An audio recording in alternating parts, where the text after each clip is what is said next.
Hello and welcome to PM Express. Water crisis looms is the subject matter on the table today, important subject matter. But I think it's just the curse of abundance or just the apathy towards nature that we have. Now, once upon a time, I think there was a research done that shows that Ghana had, I think, 1,001 water bodies. Streams, waterfalls, rivers, lakes.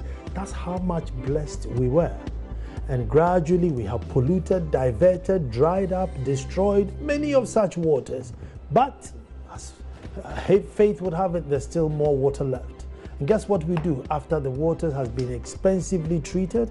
We wash our cars, leave taps running, keeps our grass green, anything at all but preserve water.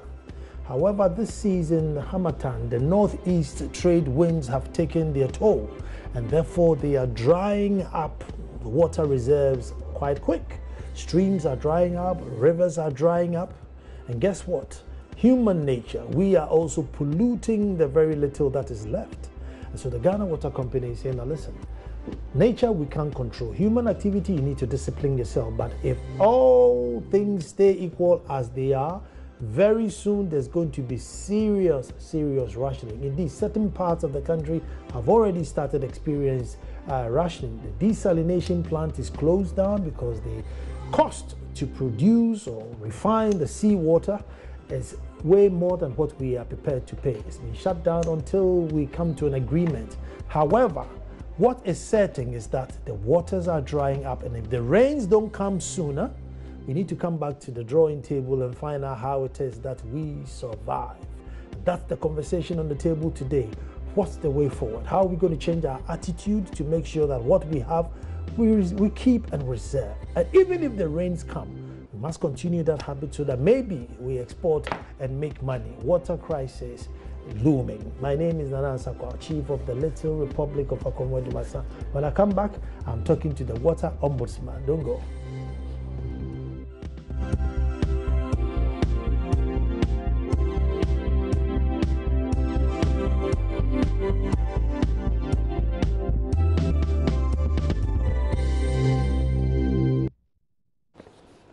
Well, thank you very much for staying. Water crisis looms, and it's a very, very important subject. With me in the studio, no stranger to all of us, is Mr. Stanley Mate, who's a communications director, Ghana Water Company Limited. And joining us on Skype, well, hello, Stanley. Hi. And then joining us on Skype is Dr. Osman Al-Hassan, who's a water resources expert. He will join us via Skype to also, tell us how it is that we go forward. But Stanley, let me start with you. How grave is the situation? Yeah, Nana, thank you so much. And your preamble to this discussion is perfect. Very, very good. And I think it sets the ball rolling for a very good discussion as well. Yes, it's not... it's a very serious situation, Nana. I think almost 100% of the river bodies in Ghana now are polluted in a way. And then the enormity of the situation is such that some are almost extinct. So then it becomes very difficult for us in the very near future if we do not manage the living now at the moment. So the situation is serious, and we really need to work hard at it. I'm glad we'll be talking to the water resource expert, and I'm sure his insight into how we can manage the water bodies will be very good. Yeah. Accra seems to be fine apart from Teshi, because the rivers have flown into the dams and there's sort of a reserve, or why is Accra fine, but the rest of Ghana struggling? We are fortunate in Accra because we get water from 4 sources in Accra. The first is the Wager Dam, which is on the Denso River. So we are able to store enough water in the dam, and that's our reservoir, so that we are able to abstract enough for treatment throughout the year, and we do not have no problems. The second one is the Pong treatment plant, which abstract water from the Volta. And there's enough water in the Volta which even flows into the sea. And we have millions of gallons of water flowing into the sea from the Volta. The next source is the boreholes that we have mechanized in the system. And then the last source is the desalination plant in Accra, and or in Teshin and Nungwa. And that serves the Teshin Nungwa enclave. Now, with the first two sources, Weja and Pong, we do not have much challenge because there's enough water. The challenge with Denso is that upstream, during the dry season, it dries up. Dries up because of sun-winning activities and other forms of pollution. Okay, so one, the sun-winning pollutes the water, and then we have other human activities like dumping of refuse, industrial effluent, and all that. They all pollute the river. And because the Denso River meanders through most communities before it gets to Weja, and almost all the communities dump their refuse and other forms of pollutants into the river. Most farmers have also cleared the banks of the river, so thereby exposing the topsoil to wind erosion and water erosion. So because they cultivate the land, they loosen up the topsoil, so when there's strong winds, they blow the sand in to silt the river. And then when they arrange to, then they wash off the topsoil also to silt the river. The other challenge is that people are felling trees along the Denso River, and not only the Denso River, but almost every river body in Ghana. Now, when you do that, you expose the river to the harsh weather. And then when we have very high temperatures, we see rate of evaporation very, very high. And that is the challenge that we face in not only with the Denso, but with most of the river bodies in Ghana. So that is the situation. So within the reservoir, that is the dam, we have enough water, but upstream is dangerous. That is why a year ago we had a challenge with the Nsawam treatment plant. So although we had water in Weja, we had a problem with Nsawam, which is along the same Denso River. Okay. Yeah. You mentioned about millions of water, between Pong and the sea, millions of water flowing away. Can't we harvest some of this water, dam it again? What's the plan for? We can, and there are several dams along the Volta. Now the challenge is, before any dam at all can be constructed, there should be some natural prevailing conditions. Other than that, you rather cause more havoc than store water. So at every point where we can do something of that sort, it's done. So from the north right down to Adan, where it's where the estuary, where it enters the sea, we realize that there are several dams along the way. And Akbon, yes, there's a dam for hydro, but then it also supports us because we are also able to abstract the water for treatment and all that. And there's enough water, but the thing is the pollution, and we can't also assume that there's enough water where there's no way to dry up. It could dry up, because I'm reliably informed that the Bagre Dam has not been spilled in 2 years.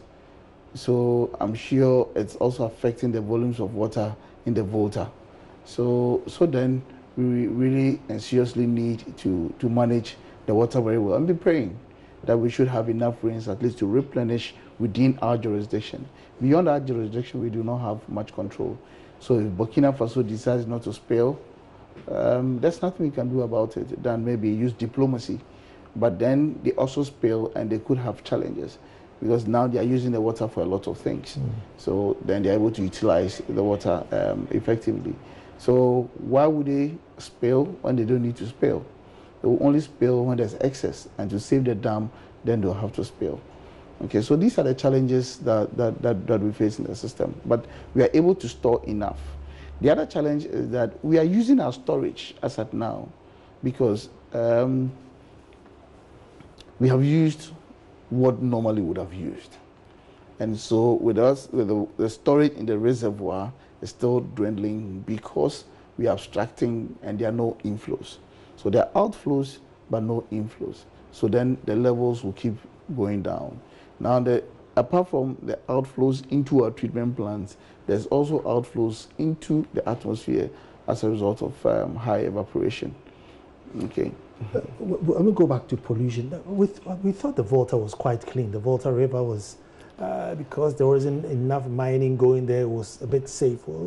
Now, we can't say the Volta is clean because almost all the tributaries to the Volta are being polluted. For instance, the Black Volta, the alluvial mining is ongoing in the Black Volta in the Upper West region.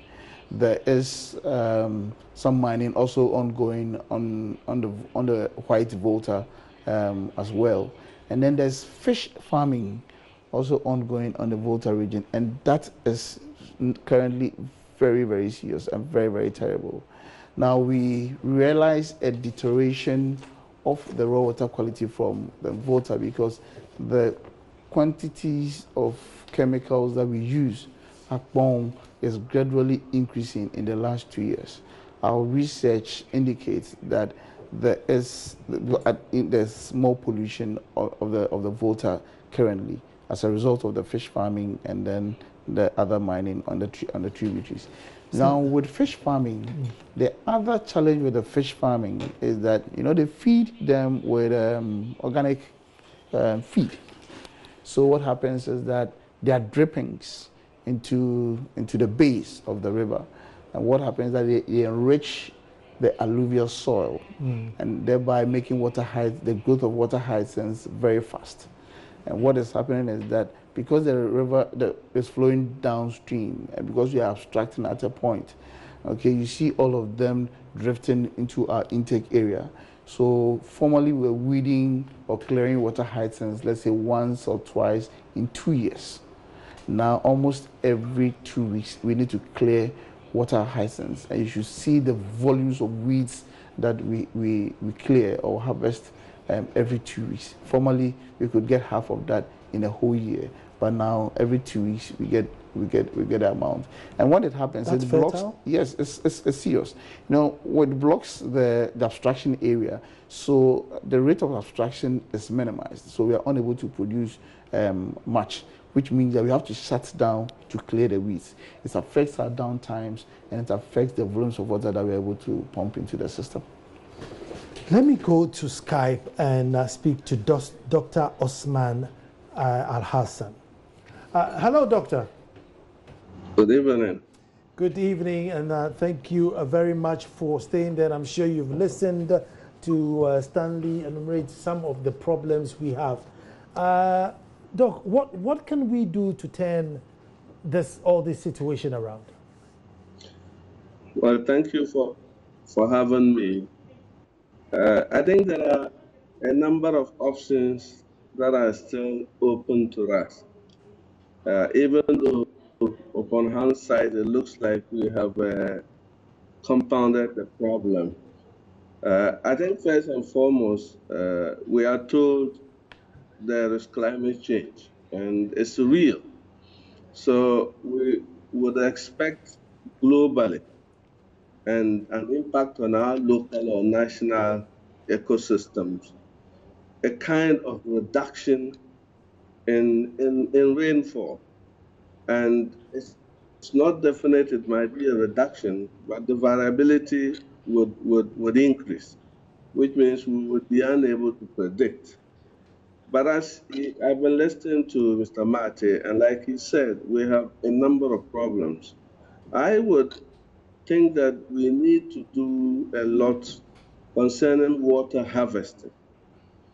And I think it's about time we made efforts to separate water use categories, where, for example, we can really begin with good water harvesting at community level, at district level, and we could use that water for other things than household and drinking. And I think it would be important to start with institutional setups where it is easy to construct and then be able to replicate in other areas. I, I, I'm sure everybody's aware that when the rains come, because we don't actually harvest quite a good chunk of it, surface runoff becomes pronounced. And what happens is then siltation of our water bodies and then flooding, which at the end causes a lot of havoc to property, to human lives, and to social, systems. So I think first and foremost, we have to explore in the short, medium to long term how we will be able to craft technologies, including building codes, so that we can effectively harvest water. It's one basic alternative. The other thing I can think of is the fact that if you travel to rural Ghana, and I have been to the Densu Basin many times with my students, and you realize that most parts of the river, I mean, the riverbed is any other thing than water. Several years of siltation. Nobody has dragged it.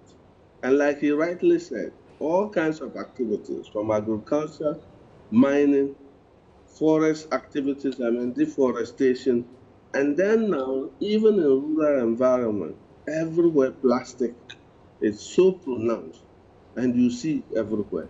So most of our river bodies are not only polluted, but they are, choked with all kinds of material. And I think it's about time we begin to invest into widening the river bed, into being able to control the kind of water that we have there. And of course, that also links to being able to work closely with communities like the Water Resources Commission or the Ghana government, that's the ministry involved, trying to have more effective working relations with communities so that they can be part of what they normally would tell the integrated water management system. So everybody is part of the governance, they make decisions, they are part of the coordination and planning, and then they execute it. Also because river systems flow across many areas, and sometimes by tradition, those who live upstream do not appreciate the kind of problems they cause for those who live downstream. It is for government and the water agencies to take the lead in actually making sure that people understand what the repercussions of their actions are downstream, and that they have to bear in some of the corrective measures. So to start with, I will just emphasize on dredging and also on water harvesting as some of the measures that we can put in place to reduce our water scarcity.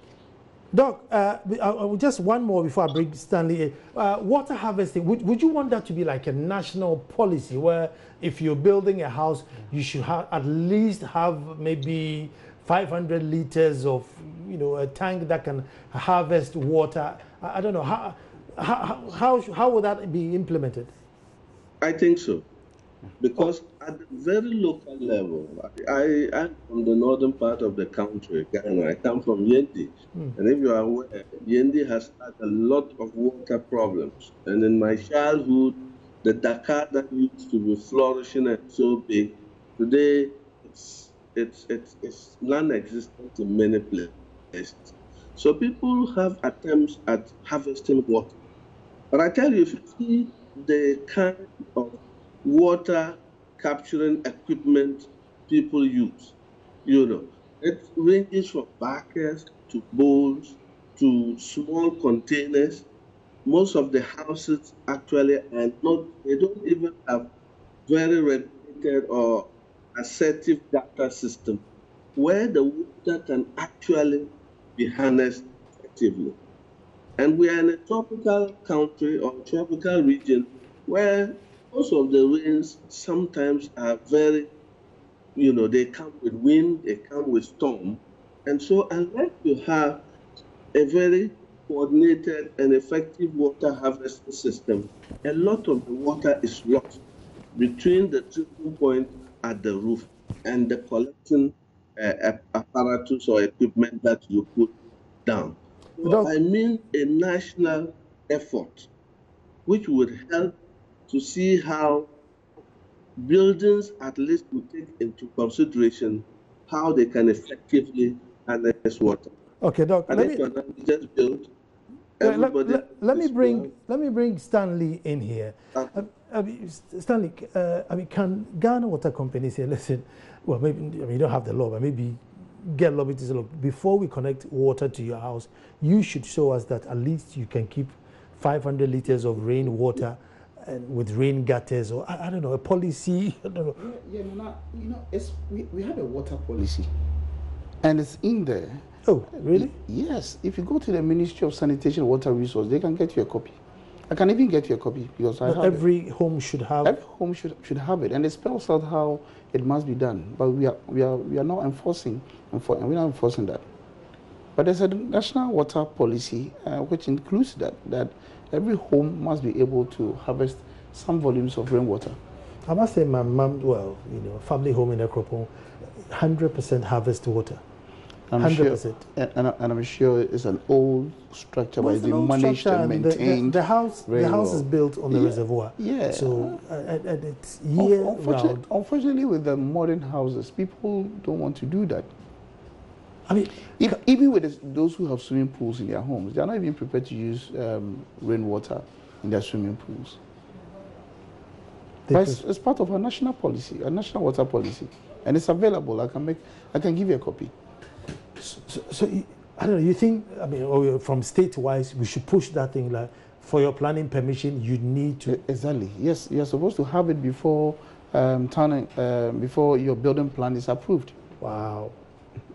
Well, that's new. It's news to you. This is news to me. This is big news to me. How about dredging and widening some of these? During this week, the whole of this week, the board of the Ghana Water Company Limited, managing director, and some engineers of Ghana Water have a meeting in the north and upper east region. One, to ascertain the situation at first hand, and then two, to meet and to strategize as to how some of these challenges can be resolved. One of the things that came out of the meeting was for some experts to be given approval to go around the country to assess all our dams to see how we can dredge them, see whether it's necessary for us to dredge now, the depth to which it has to be dredged, the length to which it has to be dredged, and all that. So we need to do that, and the approval has been given. So, and I'm sure these experts will start going around to check, and then we'll see how best we can handle that. So that's one of the strategies that they came up with, and that is how we can save a lot of water in the system. The challenge is, for instance, in the Pra River, we abstract water at 2 points, Daboase and then Bosumase. Now we have Daboase and Bosumase because every year when the levels in the Pra go down, the seawater intrusion into the intake area. So then it means you have to start abstracting from upstream, and Bosumase is about 15 kilometers from the Daboase area. Now, Galamsey operations are such that the whole place is silted almost every time. Okay, so then you dredge, and in less than 3 weeks, the whole place is silted again. And it's expensive when you are dredging. So if we do not stop some of these activities on our water bodies, the dredging will not make any difference. You understand? Mm-hmm. Because you spend a lot of money to dredge, and then in no time, the place is silted again. For how long can we be doing that? So for me, the most important thing is that let us all fight against pollution of our river bodies. Then when we invest into dredging and all that, it will make sense. How about security on the river bodies? Are we trying that? Can we sustain it? Operation Vanguard is on now. What is happening is that now the Galamsey operators are playing hide and seek with operations. So they move eastwards and then they come to the west. They move northwards and then they move back to site. And so Galamsey is ongoing on the Pra now, but that's in the Ashanti region is ongoing. On the river. On the river, and in Konongo is ongoing. The situation that is saving Konongo currently is that we built an off-taker reservoir a year ago, in the last 3 years. Okay, so we are resorting. What's an off-taker reservoir? It's like a storage. So we have dug out a well of about some 5 kilometers square, and we filled it with water. And so when the levels are high, there's some diversion into the off-taker reservoir. So now that we're in the dry season where the levels are low, we resort to the off-taker reservoir. And that could save the Konongo, Agogo area for about 3 months. Okay, so just imagine if you do not get rains in the next 3 months, what happens to that area? Because now the river is gone really down. Galamsey operators are polluting the little that is in the river. Okay, so if it hadn't been the off-taker reservoir, then it would have meant that would have shut that treatment plant down. Wow. Okay, now in Yendi, where Dr. Al-Hassan hails from, now if you do not get rains by February ending into March, we are very sure that the place will be dried out entirely, such that we wouldn't be able to abstract even buckets to treat. Okay, so it's a perennial situation though, but we've been working on how we can still have some water in the reservoir to be treating during the dry period. But this dry season is very severe. I remember 2 years ago, we had to break down some rocks and to dredge that area. But 2 years on, the place is drying up again. So when Yendi dries up, what's the plan for Yendi? We may have to be sailing in tankers and maybe from Tamale. And Yendi is quite far from Tamale, close to an hour's drive. So you can imagine how expensive water will be, because the water table in that area too is very low.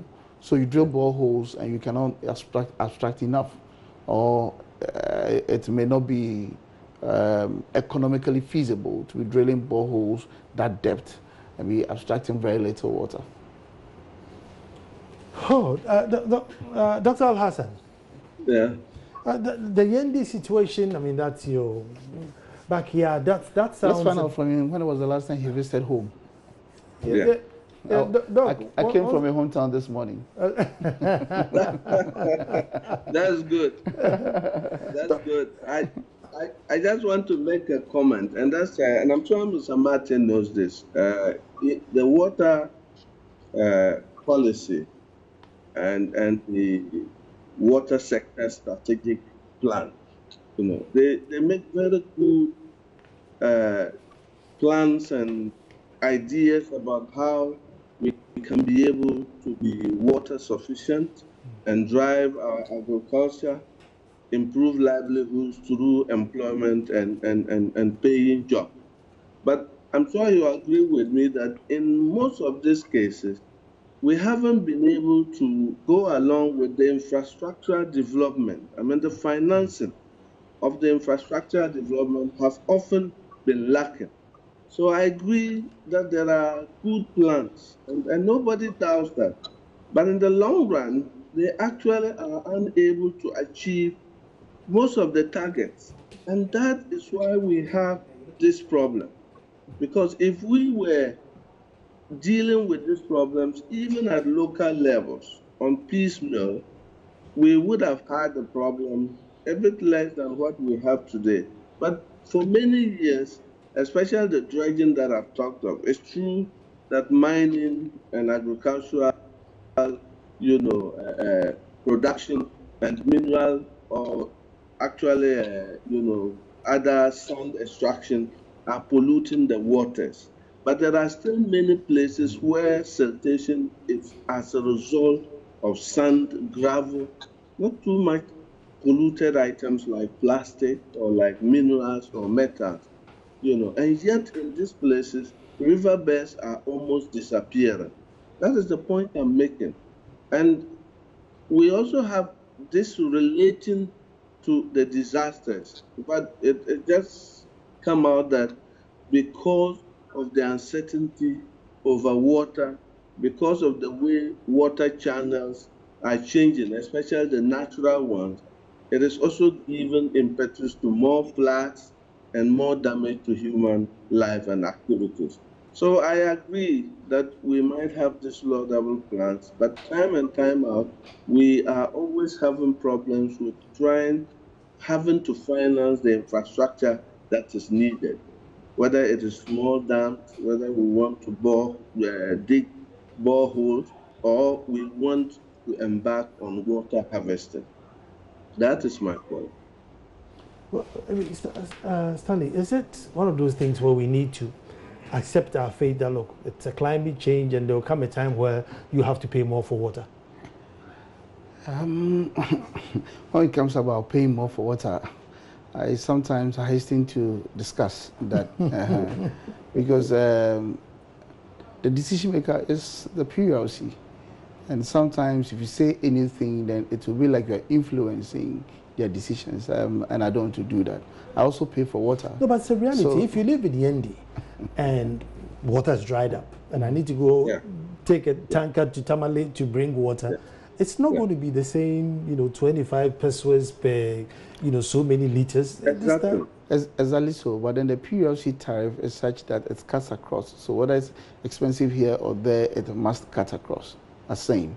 Okay. Now, if you look at, we have 88 systems. The cost of production in all 88 systems are different, but we have had to pay the same amount for everybody. The desalination plant, for instance, is very expensive. Mm-hmm. Okay. Treatment from Bon is not that expensive, but we all consume the same water and pay the same amount. Okay, so then one is supposed to be subsidizing the other. And so you don't have influence over that. And that is how it will be. So, for instance, if you decide that you want to serve the people with tankers, if it's a Ghana Water Company tanker, we may have to sell the same as the tariff from PULC. If it is a private tanker, then that's his private business. So he can decide to sell it anyhow that he wants, based on the investment he's made before getting the water from the source to the recipient. Wow. So you run at a loss? It's always been like that since the inception of PULC. Prior to PULC, when the reform started, it was GWSC, the Ghana Water and Sewage Corporation, that was formulating or was coming out with its own tariff. But when we had the reforms and there was that segregation of duties, then the PULC was set up to regulate all utilities. And since then, they've had some social aspect to it. They've also had some government subsidies. So then most of the time, the tariffs are far below the cost of production. And sometimes they also do that as a kind of a penal measure to enable us or to keep us on our toes to work that hard. And I think if it hadn't been the prudent management of the Ghana Water Company Limited and other utilities, I'm sure most of them may have grounded to a halt. But we are managing the situation very well.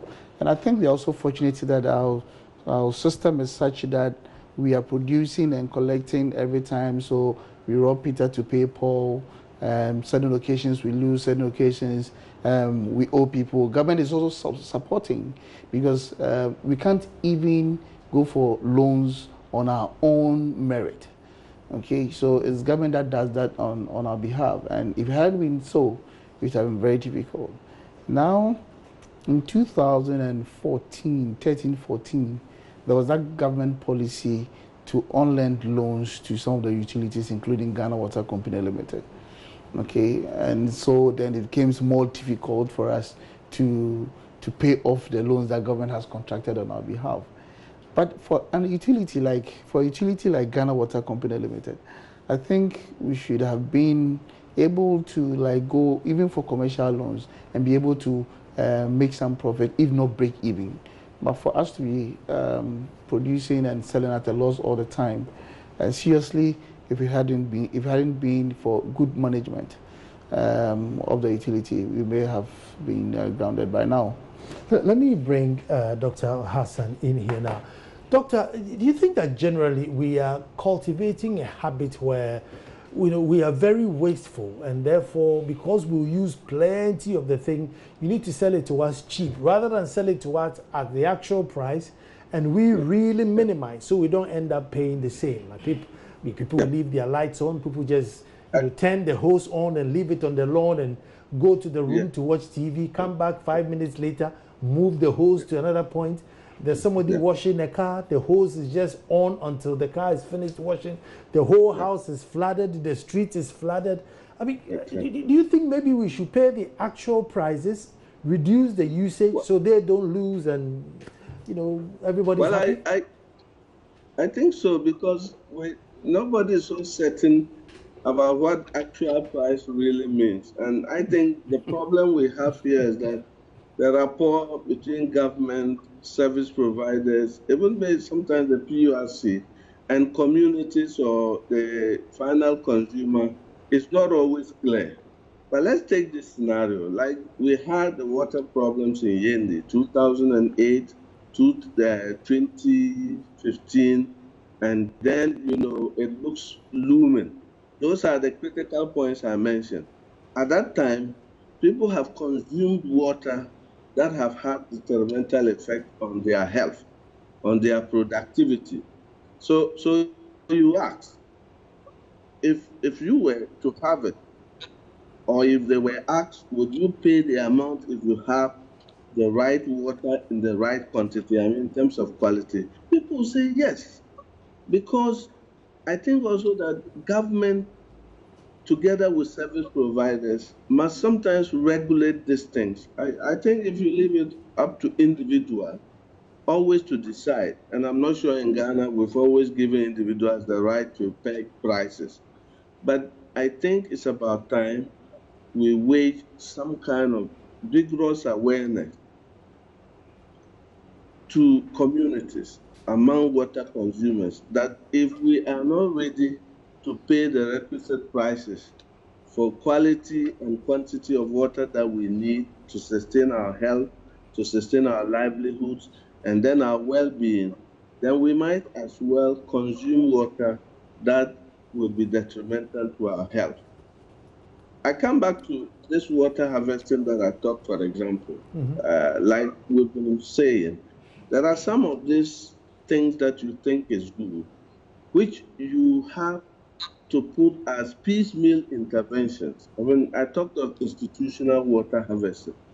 If that was a good plan to harvest water, you target some institutions or some neighborhoods where it's easy for people to adopt those practices.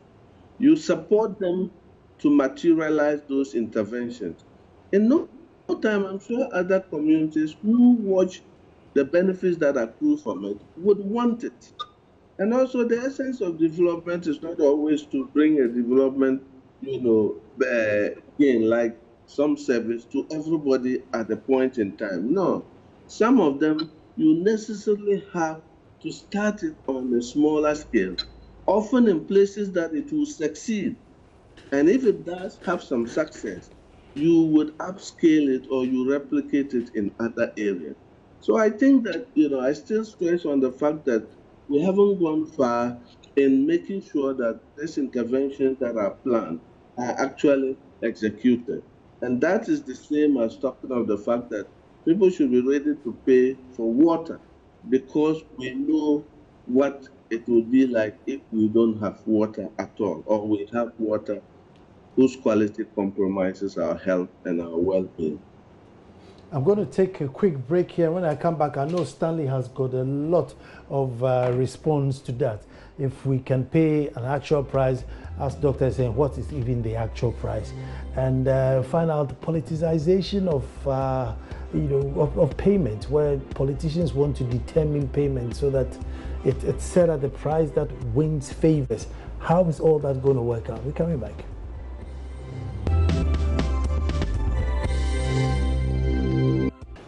Well, water crisis looms as the rains delay, the water reserves are drying up, and we need to do something, either preserve it or pray for the rains to come. We're actually good at praying. Maybe we need to pray and fast for the rains to come. But Stanley, I want to find out two things. Is education, I haven't seen a lot of education on how to preserve water, i.e., people washing cars and using the hose to wash the car. And so if he's going to fetch a bucket or something, the hose is still running. Those watering their garden who leave the garden on, and lots of people are not aware about these things. Nana,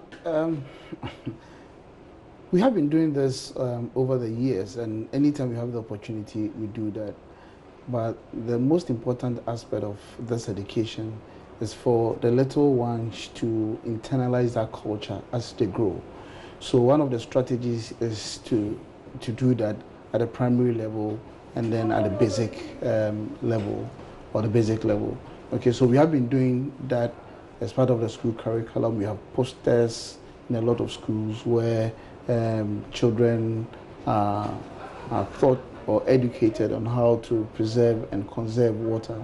Now, with the adult population, what we are doing is to visit the communities all the time and then encourage planting of trees along river bodies, discourage cultivation of areas along the banks of rivers, discourage indiscriminate felling of trees and all that. So we hold focus group discussions, we hold community debates and all that to educate the public. So it's more, the strategy is more on one-on-one for adults, and then at the junior level is part of the school curriculum. Now with the media, we are also doing well.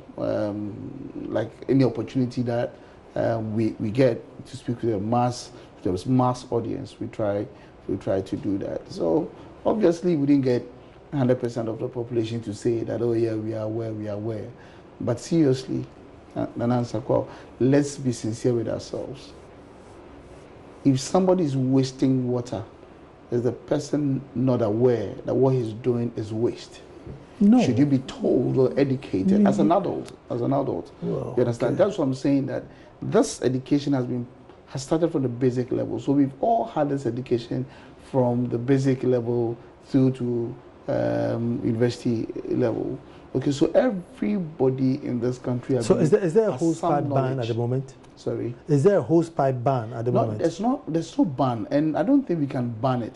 But what we can do is to educate you to use it wisely, and that's what we've been doing all the time. And we've always said that use water wisely.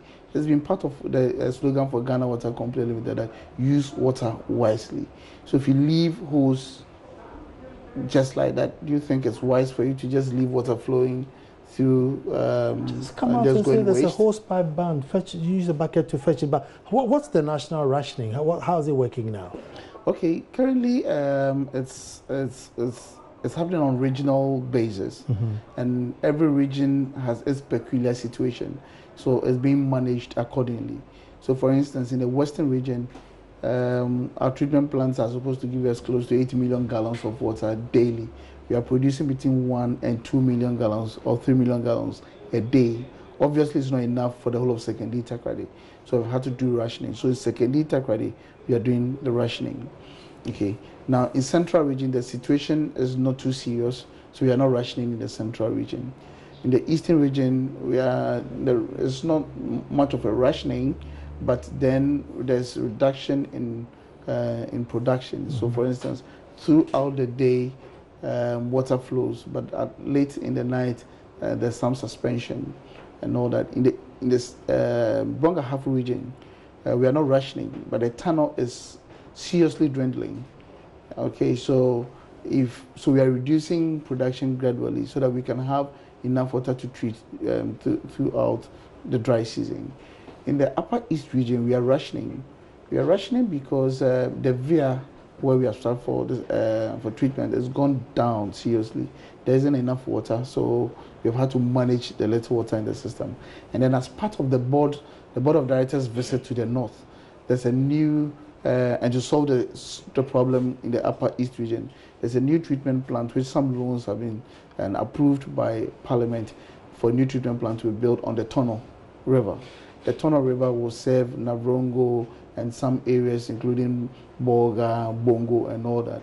And Bongo, for instance, has a peculiar situation. We've drilled boreholes for them, but there's fluoride, there's iron in the water. So when they consume the water, it colors their teeth, okay? And it's been a long time problem. So now this new treatment plant will solve that situation in that area and in the Navrongo Upper East region. So in Upper East currently, we are rationing. The Northern region also has that same problem, so we are rationing the Northern region. And for Northern region, the Nawuni River where we have stored water is also gone down, but the people are winning sand in the riverbed. So what happens is that they muddy the waters, they make it more and highly very turbid. So we are unable to abstract enough, and then we will have to now abstract mud and separate mud from water. So it makes it very, very difficult. We use a lot more distant chemicals and all that. So internally we are rationing. And in Yendi, like I said, if you don't get rains by March, then we may have to, there's nothing we can do again because the water may have dried up entirely. So every situation in the country and it's every region and its peculiar situation. So we are managing it accordingly. And you know, in Accra, we are not actually rationing in most parts of Accra, with the exception of Teshningwa and Tema. And that's as a result of the shutdown of the desalination. Let me just engage Doc for 30 seconds. Hello, Dr. Hassan.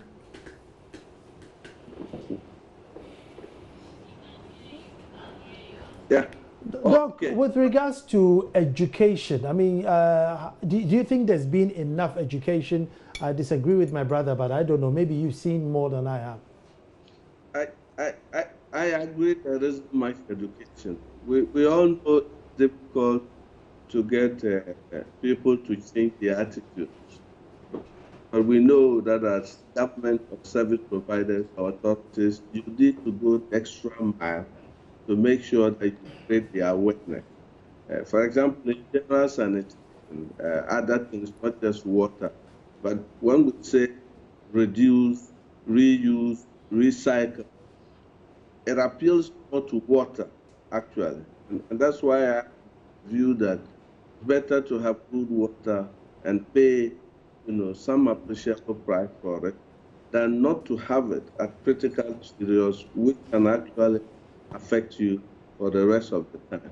So I must say maybe some awareness question has gone on, but knowing that this is a problem for long and that we anticipate to have the problems pronounced in the very near future, it pays if we invest a lot in awareness question so that people would add to their knowledge base of what it means to use the resources. Doc, thank you very much. All too soon, that's what time will allow us. But the long and short is that reduce the usage of your water and really, really maximize. I wish I could say something. 10 seconds. 10 seconds. I think the education, especially in managing conserving and preserving water, shouldn't only be done by Ghana Water Company Limited, but every citizen of Ghana, especially the media, must also get involved, and let's do that. Because other than that, 2025, we may have to be importing water. So let's all get involved in the education. Well, at this note, I think we've all gotten the message. I want to say a big happy birthday, happy golden anniversary to Charlotte Eyim Ayiko. Charlotte Eyim Ayiko, proprietor of Penfield School and Cozy Ridge. Happy birthday to you. And then I give you my number before I go, 024 366 2001. 024 366 2001. Tantis Fashion, they make my shirts for the show, and give them a call and get yourself a shirt. And once again, condolences, my father-in-law, Dr. Abuajiata. This weekend will be at Asamankese. Join us, all sympathizers, to put him to rest. Dr. Abuajiata. May he so rest in peace. Thank you very much.